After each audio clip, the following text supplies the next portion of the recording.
Catholic family, Saint Teresa of Jesus. The value of prayer and works. God alone is enough. Hey, look at this. There are saints' names I've never heard before. Here's one. Saint Tarcisius, Saint Gumersindo, Saint Pancras. Of course. There are lots of saints. Does anyone know who Saint Tarcisius was? He was a very brave boy who lived during the early years of Christianity. Wow, Mom, I'm impressed. You know so many saints. Oh, come on. There are plenty of saints I don't know anything about. Hey, which saint's day is the same day as my birthday? Let's see. Here it is. On October 15th, we celebrate the feast day of Saint Teresa of Jesus. Wow, well, Saint Teresa is very important to all of us. Really? Yes, she's a doctor of the church. Doctor of the church? What does that mean? It means that her life and writings are very, very important to our faith. A great saint, huh? And on my birthday. I'm glad that my birthday is an important day, because that means you'll give me something very special. Like, for example, a bike. Hey, a bike would be a very expensive present. Please. Well, I promise Mom and I will think it over, okay? You'll think it over? You're going to buy him a bike, aren't you? I only said we'd think about it. Well, I need a Game Plus. What's that? You know, Mom, it's for playing computer games. Maybe for your birthday. But it's ages and ages until my birthday. I want it now. That's not possible. Why not? Because I'm sure it's very expensive. And so is a bicycle. Come on, Mom, please. I said for your birthday. You're a spoiled brat. Come on, don't be a grouch. I'm going to tell you about Saint Teresa. When Teresa was a little girl, she used to play with her brother Rodrigo. They both used to think about eternal life a lot, and they admired the way the holy martyrs had earned it through their love of God, their fellow men, and the Catholic Church.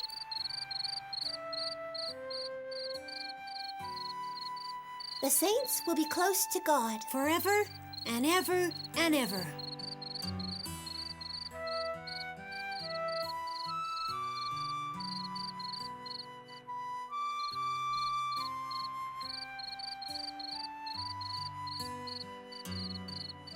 Well, are you ready? Yeah, I made us some food for the journey. That's not what I meant. I mean, are you ready to be a martyr and go to heaven? Yeah, will I be like the holy martyrs? Well, we're going to the land of the Arabs. It's going to be a long, hard journey. When we get there, we'll preach that Jesus is Lord. They may get mad at us and kill us. Who knows? We might die a horrible death. I want to be a martyr for Jesus like you. In that case, let's get going. There's no time to waste. This is great. Being a martyr is the quickest way to get to heaven. Shh! Be quiet or you wake up Mom and Dad. But this is so exciting. Honestly, Rodrigo, can't you be quiet for a second? You're incredible. They were really brave. In fact, they were being very irresponsible. They ran away from home and got as far as the next village. Didn't they get to the land of the Arabs? No, their uncle saw them in the village and took them home again. And they didn't run away again? No, their parents had been very worried and scolded them.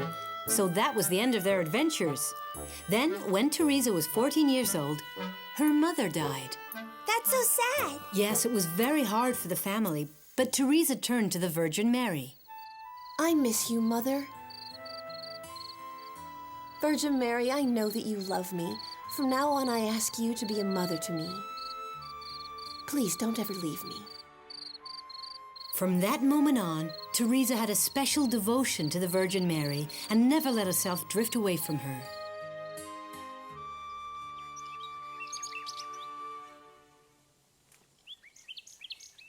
This is such a disaster, Mom. I don't know what to wear for Alex's birthday party. I don't have any clothes I like. Huh? You have a whole closet full of things that you don't like. That's not fair. You know, Teresa was very pretty as a girl, and she began to dress up all the time. She was always looking in the mirror, trying on new clothes and wearing perfume. She wanted to look her best, like you. Her father was worried that she was becoming vain and conceited. He was afraid that she'd spend all her time thinking about these things. So he decided to send her to study at the convent of the Augustinian sisters in his city, Avila, right in the center of Spain.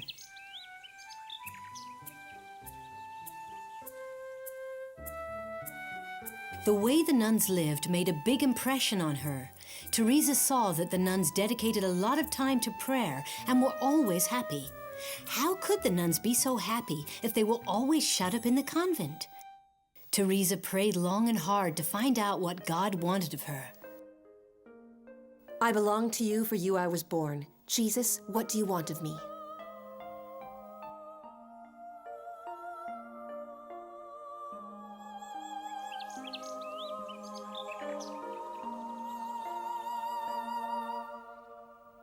Sister Patricia, can you show me a holy card of St. Teresa? I really want to know what she looked like. St. Teresa of Jesus? Yes. I think I've got a holy card right here. Wow.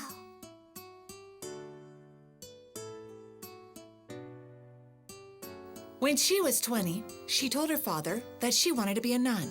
But her father told her she should wait a few more years. Teresa felt strongly that she wanted to enter the convent. But at the same time, she was very sorry to leave her family and friends, who she loved very much. After a time, Teresa decided to run away from home. And she went to the Carmelite convent of the Incarnation. There's just one thing. What's that? Why was it so difficult for St. Teresa to enter the convent? She really loved God, didn't she? That's right. Teresa loved God very much, but she found it hard to leave her family.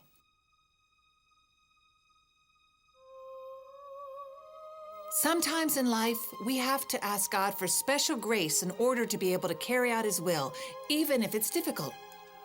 What happened next? Not long after she became a nun, Teresa became very sick, and she had to go home again.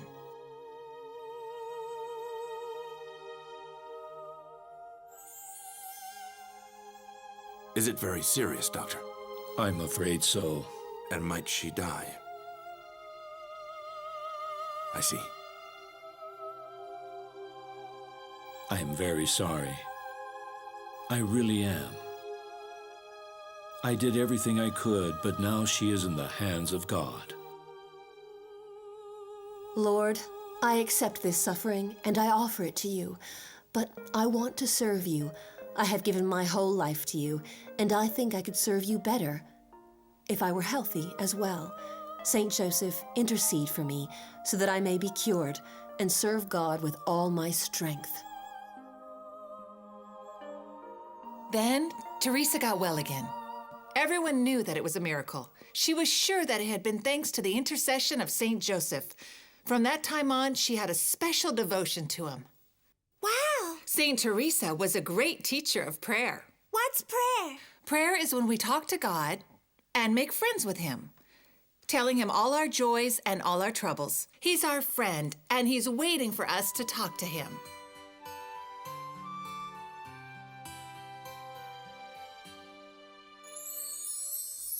Well, in the end, we bought the bicycle for Alex. It was expensive, but it's his birthday. Do you think Sarah will be upset? Thomas, Sarah has to understand that this Game Plus she wants is very expensive. It'll be good for her to learn to wait for her birthday. You're right. We have to teach them the value of being patient.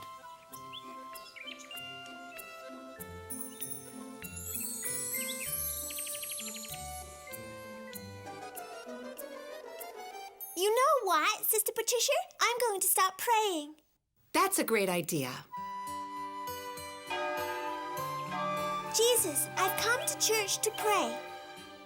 But I don't know what to tell you, because you know everything. I've been here for 5 minutes and I'm getting bored.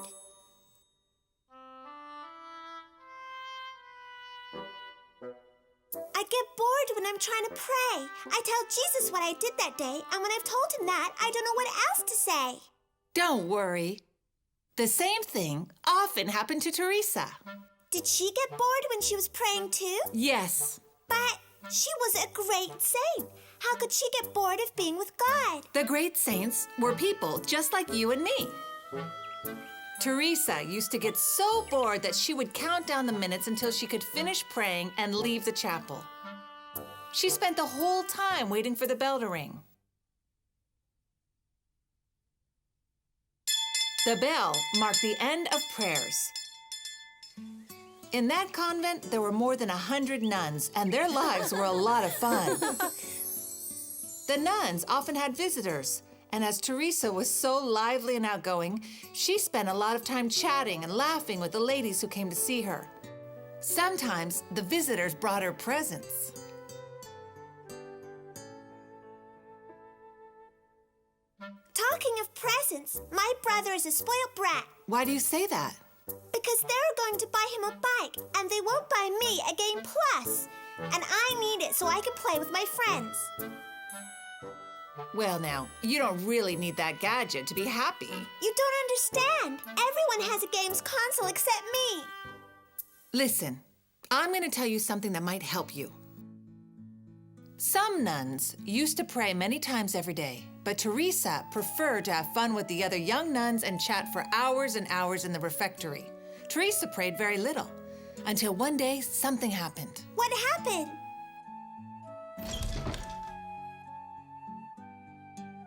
Teresa had seen the same crucifix many times before, but that day it seemed that Jesus was bleeding more than usual. Teresa was deeply affected. Lord, how did this happen? Your gossip with the visitors. That's what did this to me, Teresa. From that day, Teresa didn't waste any more time with her visitors or on friendships that didn't lead to saintliness. She began to spend long hours in prayer. And how did she pray? I want to learn from Saint Teresa. Well, the first thing you have to understand is that we can't hear God with our ears. In that case, how can I hear him? Jesus puts thoughts in our minds and in our hearts, and sometimes he helps us to realize things. Once she heard Jesus speaking to her. I don't want you to speak with men, but with the angels.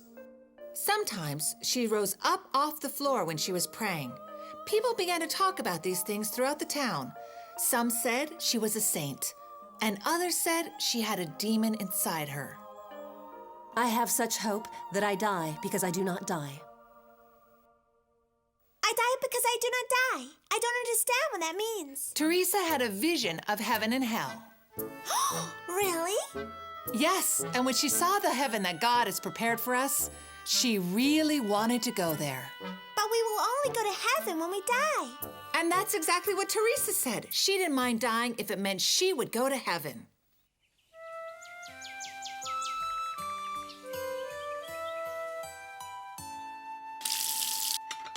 It says here, you need 3 cups of flour and 2 eggs. That's to make the cake mix. We're so lucky that Grandma wrote down her birthday cake recipe. It's the best cake I've ever tasted in my life. Yes, you couldn't buy one like it in the shops. And it says here how to make it step by step. You know, Teresa's spiritual director told her to write about her life, and she did as she was told. She started to write down everything that God told her. Just like Grandma did with the cake recipe. Yes, you could say that. Teresa started to meditate on the life of Jesus. She had a vivid imagination, and she pictured herself being there with him.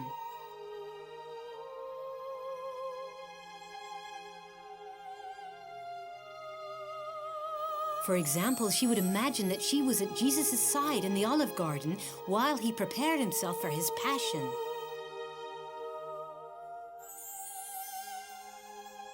That's a good idea. When I'm praying, I can read part of the gospel and imagine that I'm there myself, watching it all happen.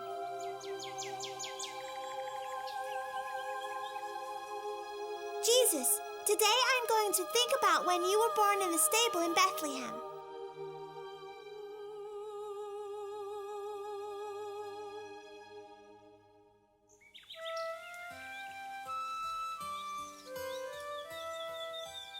And then I imagined I was in the stable in Bethlehem. I was there. And I saw the Virgin Mary and Saint Joseph and baby Jesus sleeping in the manger. It was so beautiful.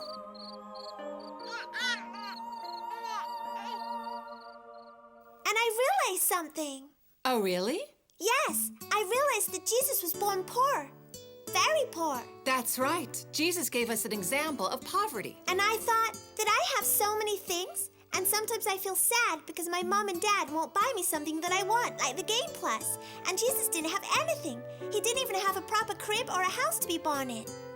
Saint Teresa understood this too, and that's why she said, "Whoever has God lacks nothing. God alone is enough." And this is a great truth. To be happy, we only need God.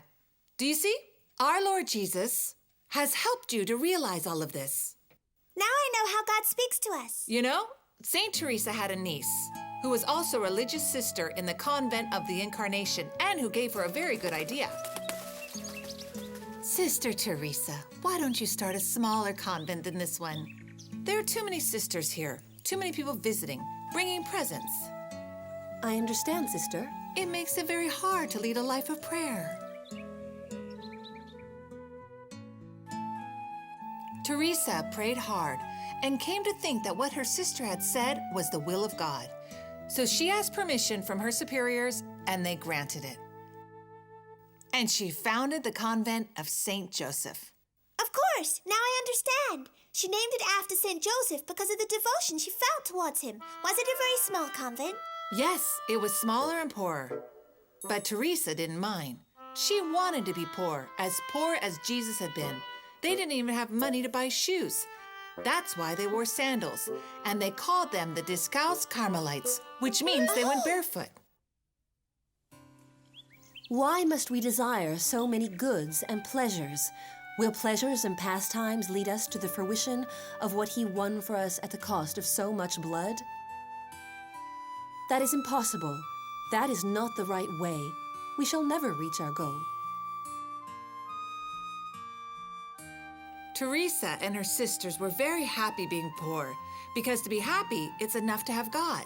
That's what Teresa said. In time, news reached the Pope of the poverty of these sisters, and he approved of their way of life. So he named Teresa Mother Superior of her old convent to encourage the nuns to carry out their vocation better. So she went back to the convent with all the presents. Yes, and do you know what? The nuns were all afraid because they knew Teresa was very strict. My dear mothers and sisters, the Lord has sent me here through the voice of obedience. My only intention is to serve you. Do not be afraid. Although I have lived for a long time among the Discalced Carmelites and have been their superior, I also know how to govern the Calced Carmelites with the Lord's mercy. She's right. We must trust Mother Teresa.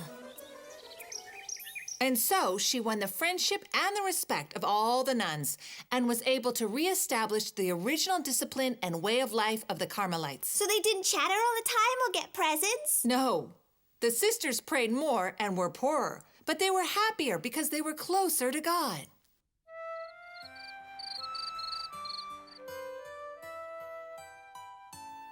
You know, Dad, I've learned that I don't need a Game Plus to be happy. You're right about that. St. Teresa said, "Whoever has God lacks nothing. God alone is enough." And that's very true. If only everyone could see that. Dad, can I turn on the TV? The cartoons are about to come on. Have you done your homework? Yes.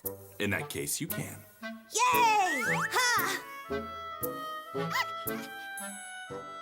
Sarah, what are you doing? I'm praying. You can't pray properly here. It's too noisy.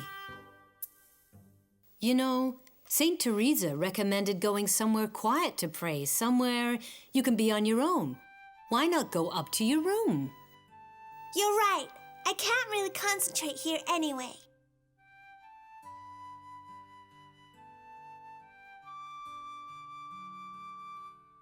Are you reading the Gospel? No, I finished it already. Now I'm reading the life of St. Teresa. You know something, Mom? She said that God is among the pots and pans. What did she mean? Well, the pots and pans are in the kitchen where the food's prepared. Ah, now I understand. That's why Teresa helped with the everyday jobs in the convent and offered her work to God. Because that way the chores became a prayer. That's right. God is also in household chores. Well, as of today, I'm going to tidy my room every night before I go to bed and offer that little chore to God. I think that's a great idea. Did you know that St. Teresa founded 17 convents in her lifetime? And a very important requirement for a girl wanting to become a discalced Carmelite was intelligence. Intelligence? You mean that Teresa wanted the sisters to be intelligent? Yes, because Teresa said that an intelligent person knows that they are not perfect, so they find it easier to accept help. It is easier to acquire piety than maturity of judgment. May God preserve us from silly nuns. Did she really say silly nuns? Yes, that's what she said. Well, I've decided to take spiritual direction from Father Michael so he can help me pray and be closer to God. That shows that you're intelligent. But listen to this. Teresa wanted to go to heaven very much, and at last her time came. Oh, Lord, at last the time has come for us to see each other face to face. So Teresa died, and only 40 years later, she was proclaimed a saint. Today, there are more than 20,000 discalced Carmelites, both men and women, living in 1,300 monasteries and convents all over the world.